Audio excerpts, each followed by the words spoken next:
He called it Gen Z Ventures, then stole $328 million from his own generation. He understood his generation perfectly. He knew they distrusted Wall Street. He knew they wanted to invest differently in things that felt real, modern, and built for them. Delgado and co-conspirators are accused of taking in more than $300 million from people who thought that they were investing in cryptocurrency. He knew they were tired of watching older generations gatekeeper wealth.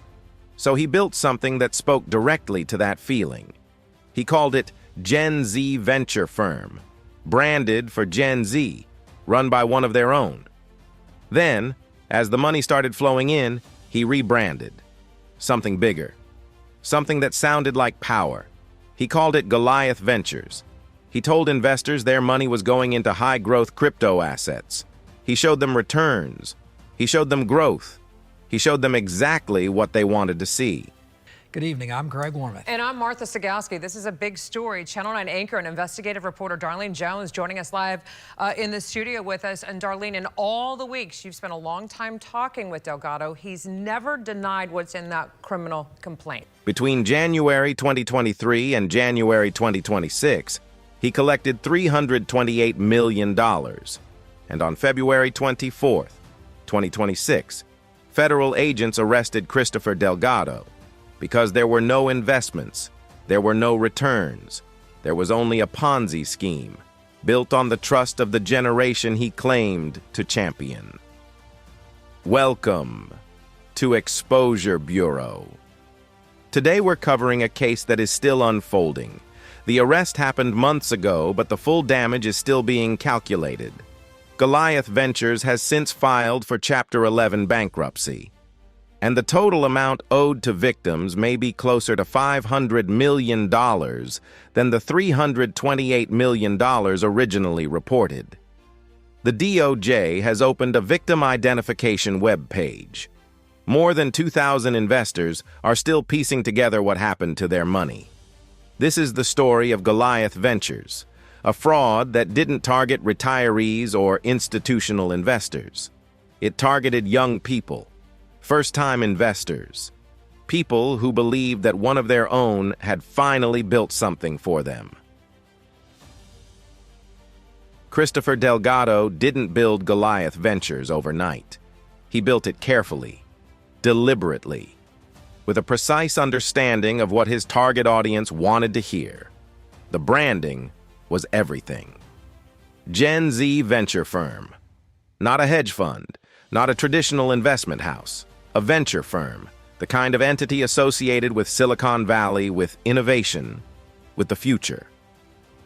The messaging positioned Goliath as an alternative to the old financial system, a vehicle for people who had been shut out of generational wealth, a way to participate in crypto markets with guidance from someone who actually understood them. Delgado marketed himself as that person, and he built legitimacy the old-fashioned way, by being visible. He donated to local charities. He sponsored youth soccer teams and community organizations. He appeared at civic events and on local television. He pledged $2 million to Victoria's Voice Foundation on live TV. Every public gesture built the same thing: trust. And in the world of crypto investment, where legitimacy is often constructed rather than earned, the image he built was convincing. Investors came in, first dozens, then hundreds, then more than 2,000. To understand what Delgado was running, you need to understand the mechanics of a Ponzi scheme.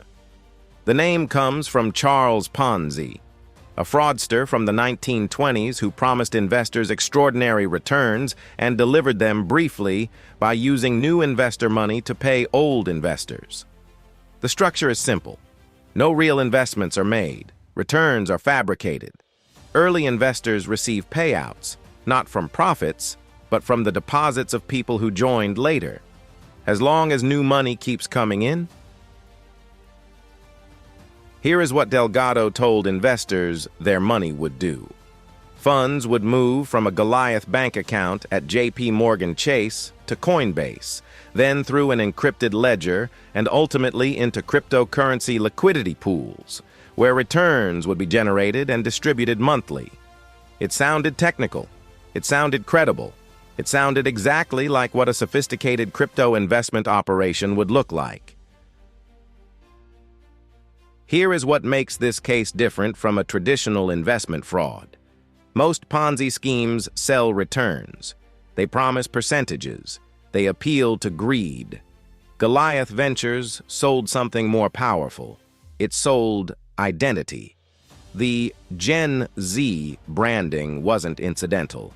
It wasn't a marketing afterthought. It was the core mechanism of the fraud.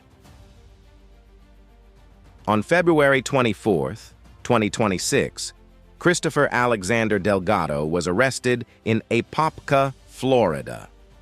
The case was filed in the United States District Court for the Middle District of Florida. United States Attorney Gregory W. Kehoe announced the charges: wire fraud and money laundering. If convicted on all counts, Delgado faces a maximum of 30 years in federal prison. He is currently under house arrest in the $8.5 million mansion prosecutors allege was purchased with investor funds. The Department of Justice and the IRS Criminal Investigation Division have opened a dedicated victim self-identification webpage. In March 2026, Goliath Ventures filed for Chapter 11 bankruptcy. The bankruptcy filing revealed the true scale may be larger than prosecutors initially reported, with total liabilities potentially reaching $500 million. The company has between $1 million and $10 million left to pay creditors. More than 2,000 investors are registered as victims. One man from Bradenton is owed $8.7 million. A major donor to the University of Central Florida is suing for $1.2 million. Even a local security company is owed $40,000 for guarding the firm's offices after the arrest. The DOJ victim page remains active. If you or someone you know invested in Goliath Ventures, the link is in the description below. Goliath Ventures did not exist in a vacuum. It was part of a pattern that has repeated itself consistently throughout the crypto era. A charismatic founder, a compelling narrative, a community of believers, and underneath it all, nothing. FTX, Celsius, BitConnect, Goliath Ventures, different names, different branding, different target audiences, same structure, same collapse, same aftermath. What makes Goliath notable, beyond the scale, is the precision of its targeting. $328 million. Possibly $500 million. Collected over 3 years. From people who believed they had finally found a financial vehicle built for them by someone who understood them. Christopher Delgado did understand them. He understood exactly what they wanted, exactly what they feared, exactly what language would make them trust him.